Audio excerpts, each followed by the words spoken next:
everyone, today I'm going to be doing my January wrap-up. I read a total of 6 books this month, 2 ebooks, 1 library book, and 3 owned books. So let's go ahead and get started. Oh, and another thing, I have recently filmed a video about books that I've read recently, so I'm just going to go over those books really quickly during this video and then jump right into the books that I've completed more recently. So let's get to it. So the first book that I read this month was The Keeper of Lost Things by Ruth Hogan. This was the book that we read for our book club. Overall, I really enjoyed it. It's a light-hearted contemporary book with some supernatural aspects to it. I gave this book 3 out of 5 stars. Even though I really enjoyed it, I did find a lot of flaws and faults with this book. And if you're interested to know more of my thoughts about this, there's a video that I've did about this book, so go check that out if you're interested. Okay, so the next book that I read was, a library book. So that was The Spark of Life by Francis Ashcroft, and oh my gosh, that book was so phenomenal. I really liked it. I'm really sad that I checked it out of the library and didn't buy it, but hopefully in the future I'll have the opportunity to do that because it's a book that I would definitely like to reread. It had a lot of historical facts in it relating to science, and I just love reading about that sort of thing. Okay, so the next book that I read was The Fellowship of the Ring by J.R.R. Tolkien. I give this book 5 out of 5 stars. This was an absolutely fun read, and I will be continuing with the series.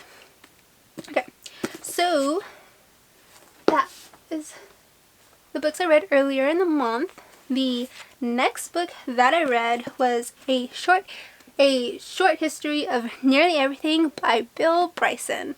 This book was amazing. I'm always looking for books that will help me understand a little more about the world in which I live in, and I think this book did an exceptional job with that.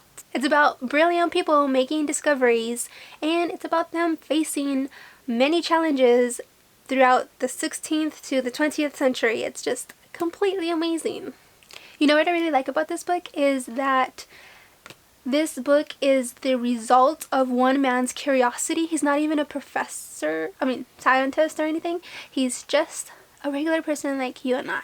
And he had these questions and they weren't necessarily answered in the textbooks, or he couldn't find answers anywhere. So he decided to go on this quest where he asked professors and asked, professionals in their field of study, like, how do you know how much the earth weighs? How do you know how old Earth's rocks are? Or how do you know what exactly goes on inside an atom? Like, questions like these he was curious about, so he wrote a whole book about these questions, and this book is just so awesome. I really love it. So amazingly, this book covers 13 billion years of time. Like, how does he pack that much history into these pages? I don't know, but he does it. So this book really starts from the very beginning of time. It explains how the universe expanded, and it talks about how Earth was formed, and then it also goes into a lot of the in-betweens, and then it brings it back to us humans.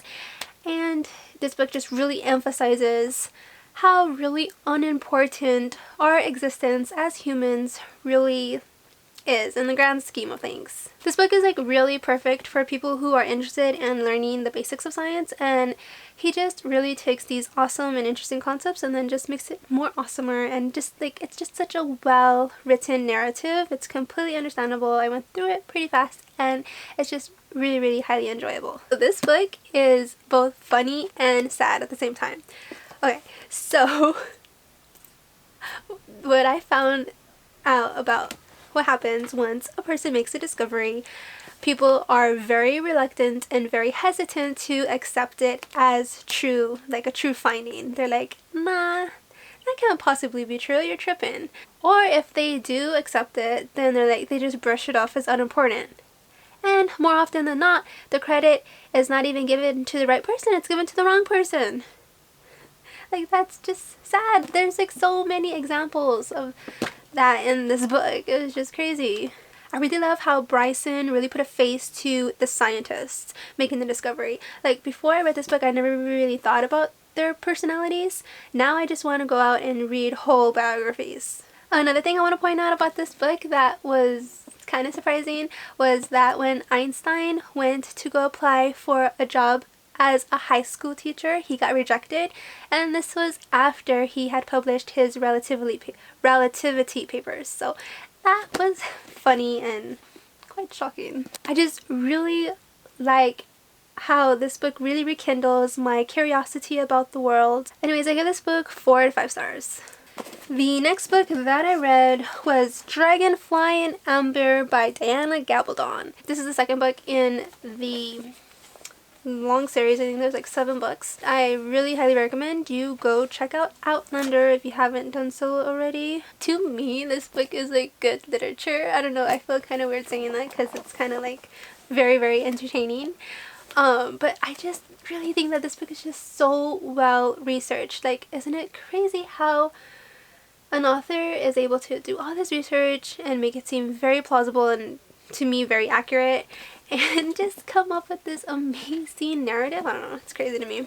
So this book doesn't really look that big, but I think it has like, oh, it doesn't, it only has like 800 pages or less.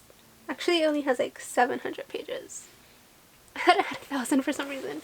Okay, well, only at 700 pages. That's not too bad.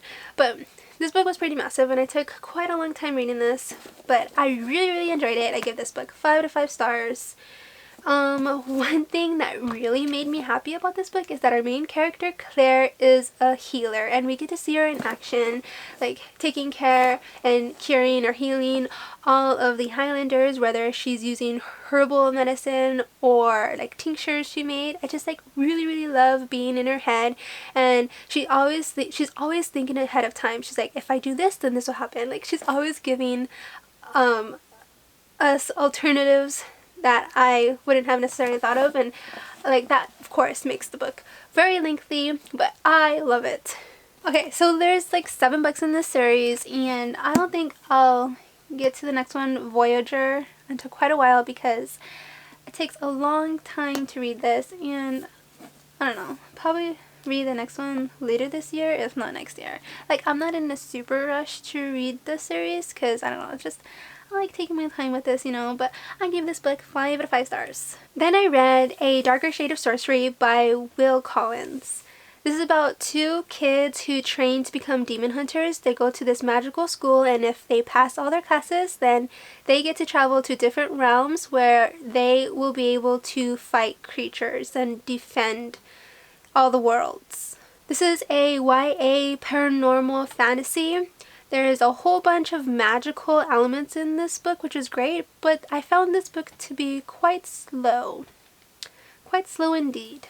I think the plot and the characters and the writing style was just all equally too simple for my tastes.